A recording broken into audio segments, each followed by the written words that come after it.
السلام علیکم ورحمت الله وبرکاته. خدای دې وکړي چې جوړ او روغ بایست او د صحت جامې بوم پتن وي. په نننۍ ویډیو کې موږ تاسو ته دا درښیو چې څنګه کولی سو د 10 وینډوز په اپډیټ ورژن کې افغانستاني پښتو انسټال کړو. موږ کولی سو په دوو طریقو سره دغه پښتو اضافه کړو. لومړی راځو په لومړۍ طریقې سره کار کوو. نو د هر څه نه مخکې که چیرې تاسو زموږ چینل نه وي سبسکرایب کړی، چینل سبسکرایب کړئ، ویډیو لایک کړئ او له خپلو ملګرو سره یې شریک کړئ. نو راځو په سرچ ان باکس کې سیټینګ سرچ کوو.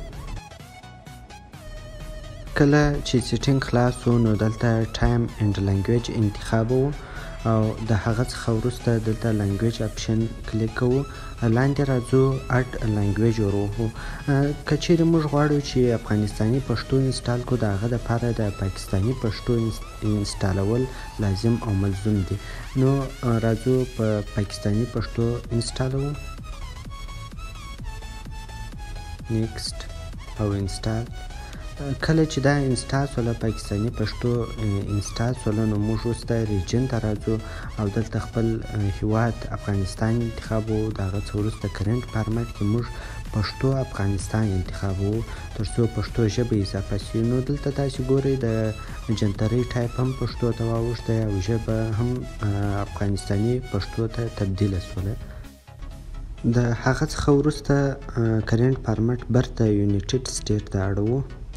د هغه څخه وروسته بیرته لنګویج ته راځو او پاکستاني پښتو باسو ځکه موږ یوازې افغانستاني پښتو په کار وه او هغه پاته سوله. نو دا د افغانستاني پښتو اضافه سوله. نو دلته که چیرې تاسې راسئ بیرته نوټ پیډ ته، نو په نوټ پیډ کې چې موږ ډال او نون ټې او ړې ولیکو نو هغه به شتون ولري ځکه موږ افغانستاني کیبورډ انسټال کړی دی. نو دا وه لومړۍ طریقه چې موږ په لومړۍ طریقه سره کار وکړئ. راځو دوهمې طریقې ته.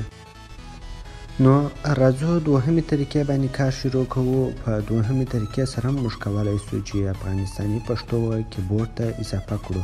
نو راځو سیټینګ ته او هغه پخوانی پښتو باسو.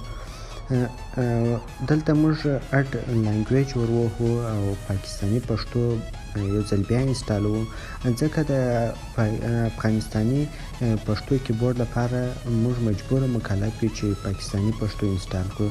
نو چې کله چې مو انسټال کړله اپشن ته راځو.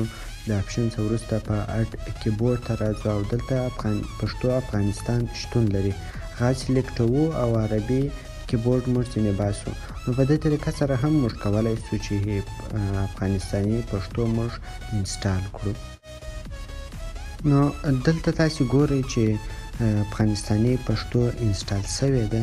نو را بسو دلته په نوټ پیډ کې به وګورو چې آیا افغانستاني پښتو انسټال سوې ده او که یا.